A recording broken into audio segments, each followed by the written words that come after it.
Movie का start होता है एक फाउंडेशन को दिखाते हुए जिसने अपनी स्पेसशिप स्पेस में भेजी थी 4 पैरासाइट्स को लेने के लिए, लेकिन उन्हें न्यूज मिलती है कि स्पेस से वापस आते हुए वो स्पेसशिप क्रैश हो गई है और पता नहीं कि उसमें मौजूद पैरासाइट्स बचे हैं या नहीं। वो फौरन से उस जगह पर पुलिस भेजते हैं जो उस जगह की इन्वेस्टिगेशन करने लगते हैं और जब पुलिस वहाँ पर पहुँचती है तो हम देखते हैं कि उन 4 पैरासाइट्स में से एक पैरासाइट वहाँ से भागकर किसी की बॉडी में चला जाता है और उसकी बॉडी को अपना होस्ट बना लेता है और उसे यूज करता है। वो लोग एक जख्मी आदमी को एम्बुलेंस में हॉस्पिटल लेकर जा रहे होते हैं, लेकिन उसी में एक औरत भी होती है जो कि काफी अजीब रिएक्ट कर रही होती है क्योंकि वो पैरासाइट किसी और में नहीं बल्कि इसी औरत में आया था। वो औरत एम्बुलेंस तोड़ते हुए उस मुल्क की तरफ निकलने लगती है जहाँ पर वो फाउंडेशन थी जिसने अपना स्पेसशिप स्पेस में भेजा था। खैर यहाँ पर ये सीन यहीं कट हो जाता है और हम एक लड़के को देखते हैं। उसका नाम एडी होता है और वो काफी अच्छा न्यूज रिपोर्टर होता है। उसकी कंपनी उससे काफी खुश थी और उसकी एक फियांसी भी थी जो कि उसी फाउंडेशन में काम किया करती थी जिसने अपना स्पेसशिप भेजा था। हम देखते हैं कि सुबह होती है और एडी अपने ऑफिस जाता है। उसका बॉस उससे कहता है कि तुम काफी अच्छा काम करते हो और आज जो टास्क मैं तुम्हें देने जा रहा हूँ तुमने उसको भी अच्छे से करना है। दरअसल आज तुमने इंटरव्यू लेना है उसी फाउंडेशन के सीईओ से यानी उसके ऑनर से। तुमने उसे पूछना है कि उसने अपना स्पेसशिप स्पेस में क्यों भेजा और ये सारे पैरासाइट्स का क्या चक्कर है। याद रहे तुम उसे इसके अलावा कोई एक्स्ट्रा बात मत करना क्योंकि वो काफी रिच है और काफी बुरा आदमी भी है। अगर तुमने उसकी पसंद की कोई बात ना की तो वो तुम्हें मरवा भी सकता है। तो एडी अपने बॉस से कहता है कि ठीक है, अब परेशान ना हो, मैं उनसे अच्छे से इंटरव्यू लूंगा और उनसे सिर्फ उनकी इन्वेंशन और डिस्कवरी के बारे में पूछूंगा बस। फिर रात को हम देखते हैं कि एडी अपने घर आ जाता है। उसके सामने उसके फियांसी का लैपटॉप पड़ा होता है जिस पर उसे किसी की मेल आती है और वो उसी फाउंडेशन की तरफ से थी। वो उस फाउंडेशन के किसी मेंबर ने उसे भेजी थी कि ये फाउंडेशन ठीक नहीं है, ये लोगों की जान ले रही है और ये तुम्हें भी यूज करेगी, तुम इसको छोड़ दो। उसमें उनके एक्सपेरिमेंट्स की सारी डिटेल होती है कि वो पैरासाइट्स कौन है, कहाँ से आए और उनपे क्या क्या एक्सपेरिमेंट्स किए जाने वाले हैं। मासूम लोगों को भी इसके लिए यूज किया जाएगा। एडी को जब ये पता चलता है तो वो सोचता है कि मेरे पास अच्छा मौका है, सुबह मेरा उस आदमी के साथ इंटरव्यू है तो मैं उससे सारी बातें पूछूंगा इवन तो मेरे बॉस ने मुझे मना किया है, लेकिन ये खबर काफी रॉकिंग बन सकती है। फिर हम देखते हैं कि वही सीईओ काफी बुरा आदमी होता है। सब लोग उससे काफी डरते थे और यही इस मूवी का विलेन भी है। अब एडी का उससे इंटरव्यू का टाइम हो चुका था तो वो उसके पास आ जाता है और उन लोगों का इंटरव्यू अब स्टार्ट होता है। शुरू में तो एडी उससे ऐसे सवाल करता है कि बताएं आपने स्पेस में क्या क्या डिस्कवरीज की हैं। फाउंडेशन का वो ओनर काफी खुश होकर इन बातों का जवाब दे रहा होता है, लेकिन तभी एडी अपने सवाल चेंज करने लगता है और उससे कहता है कि मैंने सुना है कि आप अपने एक्सपेरिमेंट्स के लिए इंसानों को चुनने वाले हैं, उनकी जान के साथ खेलकर आप अपने एक्सपेरिमेंट्स को सक्सेसफुल बनाने वाले हैं क्या। और जैसे ही वो ओनर ये बात सुनता है तो उसको एडी की बातें काफी बुरी लगने लगती हैं और वो उससे कहता है कि फौरन से अपने इंटरव्यू को बंद करो और चले जाओ यहाँ से। एडी को वहाँ से निकाल दिया जाता है और फिर एडी सीधा अपने ऑफिस आता है अपने बॉस के पास। उसका बॉस उससे काफी गुस्सा होता है कि मेरे मना करने के बावजूद तुमने उससे टक्कर ली है, अब जो इसका नतीजा होगा, जो इसकी वजह से होने वाला है, उसके लिए तुम खुद तैयार रहना। उसका बॉस उसे गुस्से में जॉब से निकाल देता है और दूसरी तरफ एडी की फियांसी को भी जॉब से निकाल दिया गया था, लेकिन उसकी फियांसी एडी से काफी ज्यादा गुस्से होती है और कहती है कि मैं तुमसे ब्रेकअप कर रही हूँ, तुम्हें जरा अकल नहीं है, तुम्हारी वजह से हम दोनों की जॉब चली गई।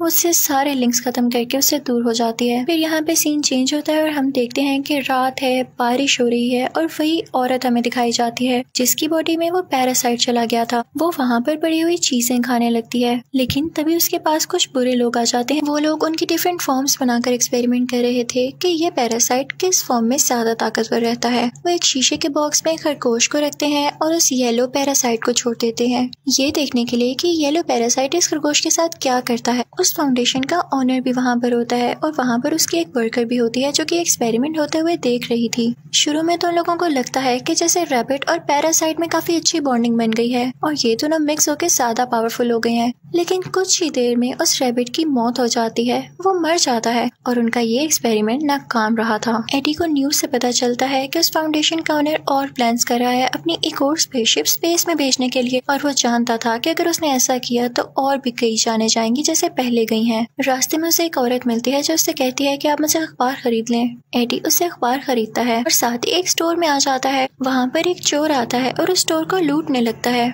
लेकिन एडी चुप करके अपनी चीजें लेता है और वहाँ पे करके वापस आ जाता है। दूसरी तरफ हम उसी फाउंडेशन कंपनी की लैब को देखते हैं जहाँ पे वो ऑनर होता है उसी क्लासेस वाली वर्कर के साथ और अब वो जानवर की बजाय किसी इंसान पर उस पैरासाइट के साथ एक्सपेरिमेंट कर रहे होते हैं। लेकिन वो पैरासाइट इंसान की बॉडी के साथ भी नहीं मिल पाता और उसकी जान ले लेता है। उस क्लासेस वाली लड़की को ये सब देख के काफी बुरा लग रहा होता है। वो फौरन से वहाँ से एडी के पास जाती है और उसे बताती है कि हमारी फाउंडेशन में ये सब हो रहा है। वो उससे मदद मांगती है, लेकिन एडी कहता है कि मैंने अब ये प्रोफेशन छोड़ दिया है और मैं अब किसी के साथ टक्कर लेने वाला नहीं। तो वो वर्कर कहती है कि समझने की कोशिश करो, वो ओनर बहुत बुरा आदमी है, वो सबकी जान ले लेगा। वो दरअसल इस दुनिया पे जिंदा रहना चाहता ही नहीं है, क्योंकि वो जानता है कि दुनिया जल्द ही खत्म होने वाली है। वो स्पेस पर एक्सपेरिमेंट्स कर रहा है ताकि वो वहाँ रह सके। तभी तो उसने वहाँ से 4 पैरासाइट यहाँ पर लाए। वो पैरासाइट कोई और नहीं बल्कि स्पेस के क्रिएचर्स थे जो कि काफी पावरफुल थे। लेकिन जब उन 4 पैरासाइट्स को यहाँ पर लेकर आया गया तो उनमें से एक पैरासाइट तो फौरन ही वहाँ से भाग गया था और अब जो बाकी 3 बचे हैं वो ओनर उन पर एक्सपेरिमेंट्स कर रहा है और मासूम लोगों की जान ले रहा है। वो एडी से कहती है कि प्लीज कुछ करो, तुम तो जानते हो कि कैसे अप्रोच करना है न्यूज रिपोर्टर्स को, तुम इस न्यूज को पब्लिश कर दो ताकि वो ओनर पकड़ा जाए। मुझे नहीं बर्दाश्त होता कि लोग मर रहे हैं। तो एडी कहता है कि ठीक है, मैं सारी बात समझ गया हूँ, तुम परेशान ना हो, मैं जल्दी कुछ करता हूँ। एडी चुपके से उस लैब के अंदर जाता है जहाँ पर वो देखता है कि वाकई इंसानों पर एक्सपेरिमेंट्स हो रहे हैं। वो प्रूफ के तौर पर, एविडेंस के तौर पर उन सब लोगों की पिक्चर्स लेने लगता है। तो उसे पता चलता है कि जिस औरत से वो अखबार लिया करता था वो भी वहाँ पर है। एडी को बहुत बुरा लगता है और उस लड़की की जान बचाने के लिए उस कांच को तोड़ने लगता है, यानी उस ग्लास डोर को तोड़ने लगता है। वो लड़की वहाँ से बाहर आ जाती है, लेकिन वो उसी पैरासाइट से जुड़ी हुई थी। वो पैरासाइट उस लड़की की बॉडी छोड़कर एडी की बॉडी में आ जाता है और अब एडी की बॉडी पर उस पैरासाइट का असर होने लगा था। सारे गार्ड्स एडी के पीछे लग जाते हैं और एडी वहाँ से भागने लगता है, लेकिन वो इतना तेज भाग रहा होता है कि कोई भी नॉर्मल इंसान में से भाग नहीं सकता। इसका यही मतलब था कि पैरासाइट ने उस पर यह असर किया था।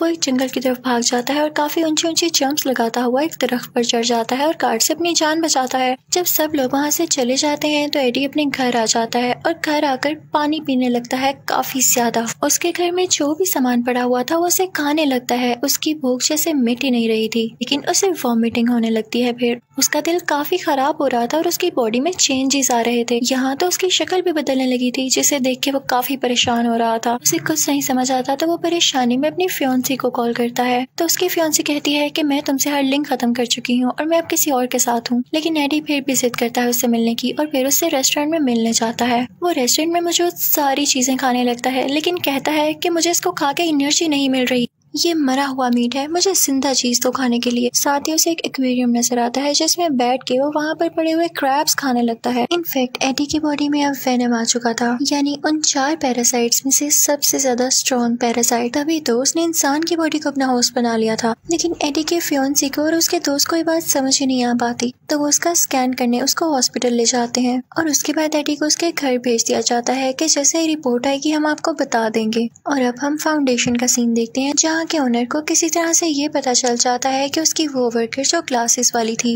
उसने ही एडी को यहाँ पर बुलाया और उसे यहाँ तक की अप्रोच दी। वो ओनर उस लड़की पर काफी गुस्सा होता है और उस पर भी एक पैरासाइट छोड़ देता है। तभी हम एडी को उसके घर में देखते हैं। उसे अब काफी गुस्सा आने लगा था। उसका नेबर काफी ऊंची म्यूजिक सुन रहा होता है तो वो उसे मना करता है, लेकिन वो पास नहीं आता। तो एडी की बॉडी में मौजूद जो पैरासाइट यानी वेनम होता है वो गुस्से में आ जाता है और उसे मना करता है। और इसी दौरान वहाँ पर कुछ गार्ड्स आ जाते हैं जो कि उसे फाउंडेशन ओनर ने भेजे होते हैं। लेकिन यहाँ पर हम देखते हैं कि वेनम उसकी बॉडी में साफ जाहिर होने लगता है और उन गार्ड से लड़ने लगता है, एडी को प्रोटेक्ट करने लगता है। अब एडी काफी ज्यादा पावरफुल हो चुका था, लेकिन वो गार्ड्स फिर भी उसका पीछा नहीं छोड़ते। तो एडी अपनी बाइक पर वहाँ से चला जाता है और उसकी तेज स्पीड, सारा कुछ ये फुटेजेस वो ओनर भी देख रहा था। तो वो अपने लोगों से कहने लगता है कि देखा मेरे डिस्कवर किए गए पैरासाइट ने कितनी तरक्की कर ली। फाउंडेशन का ओनर उसके पीछे और गार्ड्स लगा देता है और जब एडी उनसे बचते हुए अपनी बाइक पर ऊंची सारी जंप लगाता है तो वो गिर जाता है। उसकी काफी हड्डियां टूट चुकी थी, लेकिन अब वेनम की बॉडी उसकी बॉडी के बाहर आ जाती है जो कि कवरिंग बना लेती है, एक ब्लैक कलर की कवरिंग, और उसको एडी की बॉडी को बचाती है। इसके बाद एडी यानी वो वेनम उन गार्ड्स को खाने लगता है और पानी में से होता हुआ एक जगह पर आ जाता है। एडी उस वेनम से पूछता है कि तुम मेरी बॉडी में क्यों आए हो। वो दोनों सरप्राइजिंगली एक दूसरे से बातें कर सकते थे। तो वेनम उसे बताता है कि मेरा घर स्पेस है जहाँ से मुझे यहाँ पर लेकर आया गया और फिर मुझे तुम्हारी बॉडी मिली। मुझे लगता है कि तुम काफी अच्छे होस्ट हो और मैं तुमसे रिक्वेस्ट करता हूँ कि मुझे मेरे घर यानी स्पेस में वापस भेज दो।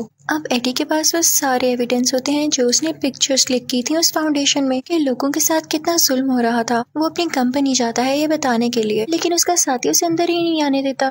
तो वेनम उस एडी से कहता है कि मैं हूँ ना, मैं तुम्हें ऊपर पहुंचा देता हूँ। और फिर वो लोग ऊपर जाते हैं और खिड़की तोड़ते हुए अपने बॉस के ऑफिस में आ जाता है। वो साथ एक नोट रखता है और वो एविडेंस रखता है। लेकिन तभी वहाँ पर उसी ऑनर के गार्ड्स आ जाते हैं जो उस पर अटैक करने लगते हैं, उसे शूट करने लगते हैं। लेकिन वेनम एडी की बॉडी से बाहर आकर उसे दोबारा से प्रोटेक्ट करता है। वो वेनम उन सब गार्ड्स को हरा के उनमें से एक को खाने ही वाला होता है कि तभी उसकी फियोंसी लड़की वहाँ पर आ जाती है जो कि उससे ब्रेकअप करके गई थी। एडी इंसानी शक्ल में वापस आ जाता है और उससे कहता है कि तुम क्या कर रही हो यहाँ पर। तो वो लड़की उससे कहती है कि तुम जानती हो ना कि तुम्हारा इलाज चल रहा है, तो तुम यहाँ क्या कर रहे हो, तुम फौरन से मेरे साथ आओ इससे पहले कि कोई मसला हो जाए। अब वो दोनों हॉस्पिटल आते हैं और उसकी पुरानी फियोंसी का दोस्त उसका दोबारा से स्कैन करता है और फाइनली वो यहाँ पे सक्सेसफुल हो जाते हैं एडी की बॉडी से उस वेनम को निकालने में। एडी काफी ज्यादा लाइट फील कर रहा होता है और खुश होता है और उस वेनम से कहता है कि मैं भी नहीं चाहता था कि तुम मेरी बॉडी में आओ। लेकिन साथ ही उस फाउंडेशन के ओनर के लोग उसे दोबारा किडनैप करके ले जाते हैं और अब उसे उस ओनर के सामने लेके आया जाता है। हमें पता चलता है कि इस फाउंडेशन के ओनर में भी वो पैरासाइट आ चुका था जो कि किसी बच्ची ने उसकी बॉडी में ट्रांसफर किया। वो ओनर एडी से कहने लगता है कि तुम्हारी बॉडी में जो पैरासाइट है वो मुझे दे दो। तो एडी कहता है कि वो तो थोड़ी ही देर पहले मेरी बॉडी छोड़ के गया है और वो मेरे पास नहीं है, कहीं और है, उसे ढूंढ लो जाके। तो वो ओनर कहने लगता है कि मुझे गुस्सा मत दिलाओ, मैं भी एक पैरासाइट में बदल सकता हूँ। और साथ ही वो एक मॉन्स्टर टाइप पैरासाइट में बदल जाता है जो कि इस मूवी में दूसरा मेन पैरासाइट था। तो एडी कहता है कि प्लीज मुझे इससे मत डराओ और तुम्हें इस पे इतना मान है ना, थोड़ी ही देर में तुम भी थक जाओगे इससे, ये तुम पे अपना पूरा कंट्रोल करेगा।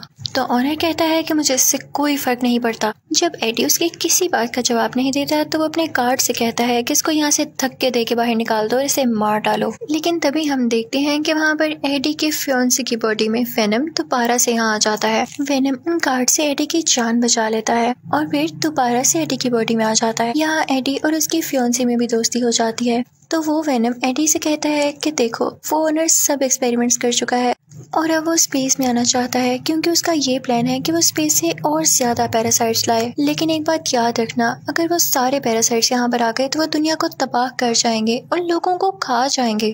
अब वो ओनर अपने फाउंडेशन में दूसरा स्पेसशिप लॉन्च करने की बातें करने लगता है। सारे वर्कर्स उसे समझाने लगते हैं कि वहाँ जाना अभी किसी खतरे से खाली नहीं हो सकता क्योंकि सारे पैरासाइट आपके खिलाफ हो चुके हैं और तो लोग भी आपका साथ नहीं दे रहे। तो ये बात सुनकर वो वहाँ पर मौजूद सारे वर्कर्स को मार देता है और खुद ही वो स्पेसशिप लॉन्च करने लगता है। लेकिन तभी वहाँ पर वेनम भी आ जाता है और उन दोनों में काफी ज्यादा लड़ाई होती है क्योंकि वेनम नहीं चाहता था कि ये ओनर उसकी दुनिया पर जाकर कब्जा करे और उसके साथ ही पैरासाइट्स को यहाँ पर लाए। और यहाँ पे हम देखते हैं कि वो ओनर काफी ज्यादा स्ट्रॉन्ग हो जाता है और वेनम यानी एडी को वहाँ से मारकर स्पेसशिप के अंदर चला जाता है। लेकिन वेनम मर कैसे सकता था, वो एडी की बॉडी में दोबारा आता है और उसी स्पेसशिप की तरफ जंप करता है जिस चीज से उस ओनर ने एडी पर अटैक किया था। वो उसी वेपन से उसे स्पेसशिप को डैमेज कर देता है जिससे उसका सारा फ्यूल नीचे गिरने लगता है और वो स्पेसशिप ब्लास्ट कर जाती है। तो यहाँ पर हम देखते हैं कि वो ओनर मर चुका होता है और वेनम ने भी अपनी जान कुर्बान कर दी थी एडी को बचाने के लिए और एडी गिर जाता है अब पानी में। अगले दिन हम देखते हैं कि एडी और उसकी पुरानी फियोंसी बैठ के बातें कर रहे होते हैं कि तभी उस फियोंसी को एडी की बॉडी से वेनम की आवाज आती है।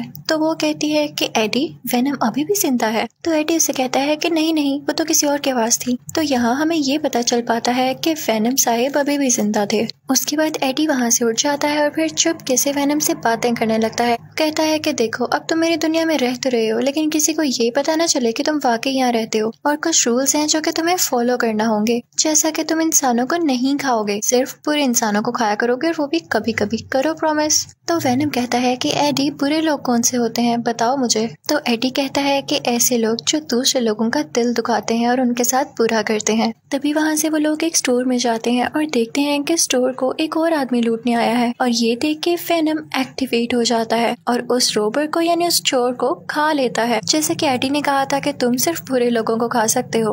उसके बाद हम देखते हैं कि सब कुछ नॉर्मल हो जाता है और एडी फिर से अपनी पुरानी जॉब पर आ चुका था यानी न्यूज रिपोर्टर बन गया था और अब वो एक बहुत बड़े सीरियल किलर का इंटरव्यू ले रहा था। और इसी के साथ ये मूवी यहीं पर एंड हो जाती है। Thank you for watching, good bye.